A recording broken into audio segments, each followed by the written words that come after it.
Hi guys, my name is Rehan and today at Maverick Digital we're going to have a look at the new Samsung Galaxy A80 phone, some of the really cool unique features it's got.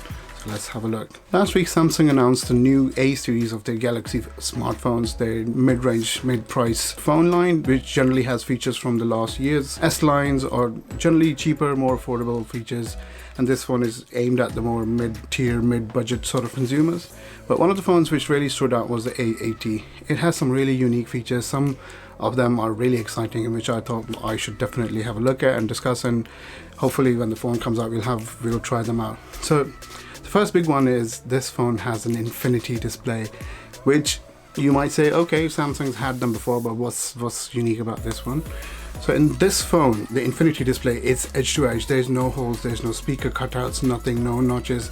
This phone literally from top to bottom, left to right, is just a pure Super AMOLED display, really high resolution display, and it has no cutouts for any other option. So a very nice crisp OLED display for viewing Netflix or Amazon Video or YouTube, reading stuff, browsing the internet. It's a pure untouched clean display with a very minimal bezel at the bottom. So where's the front camera, where's the front mic, where's the front speaker or receiver?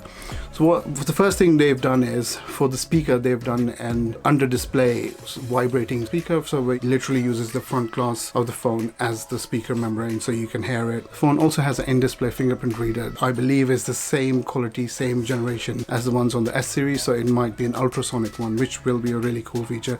And this is one of the things, these budget phones generally don't have these sort of high-end, high-spec features. But then you would say, okay, all of this is good, but where's the front camera? Where is the selfie camera? So what Samsung have done is they've put on the back, they've put a very nice camera, really good quality camera. It's got three different cameras. So it's got the 48 megapixel main camera, the 8 megapixel ultra wide camera they call it, and a 3D depth camera, which is also unique because the only other camera which has a 3D depth sensor, you can say, on any of these new phones is the Galaxy S10 Plus 5G, which is not even out yet. So what Samsung's done is they've put a mechanical sliding feature where when the phone slides up, the back camera actually rotates mechanically towards you. So the rear camera, in a second or a split second, it becomes a front-facing camera, which is amazing. This has not been done in years. Years ago there was a phone called the Oppo 9-1, which did have a manually rotating camera, but the cameras back then weren't really that great anyways. So this one has a mechanically rotating camera which moves itself. The phone slides mechanically, it rotates mechanically, and all the back rear cameras, which are usually high quality anyways, are now facing towards your face. So what they have done is, instead of having a low quality small sensor, or maybe instead of having an Infinity O display which has a cutout for these sort of small cameras, Samsung's given you the whole rear camera as a front one, which is amazing, which has never been possible before. So what they've done is they have given you the option to have the rear camera full 48 megapixels available for your photos, and then the ultra wide as well, the 8 megapixels, so you can have really good group selfie. And then they've got the 3D depth sensor, which allows you to do really nice out of focus bokeh sort of photography, and it uses live video focus as well. So you could use that 3D depth feature for a really nice out of focus bokeh-ish DSLR quality video for your selfies or like Instagram and stuff. It is limited to 1080p, but it is still really good. Some of the specs, some of the details on this phone is it has usual buttons and all the features. It does not have two major things. It does not have expandable storage, so it comes with 8 gigs of RAM and 128 gigs of storage, and it does not have a headphone jack or headphone socket. So this is, within the space of a couple of months, this is the second big phone, or the only other phone from Samsung which has now removed the headphones jack. I think the only other one is the Galaxy Fold, and that's a very high-end phone which most people are not going to buy. But this is a very mainstream phone, very, very popular phone, I hope it will be, which will not have a headphone jack. So I think Samsung, who have been one of the last companies to avoid switching and like switching off or switching out the headphone sockets, have now embraced it. In terms of internals, like I said before, it has an 8 gig of memory and 128 gig storage. The processor on this is a Snapdragon 730 processor, which is a pretty powerful processor.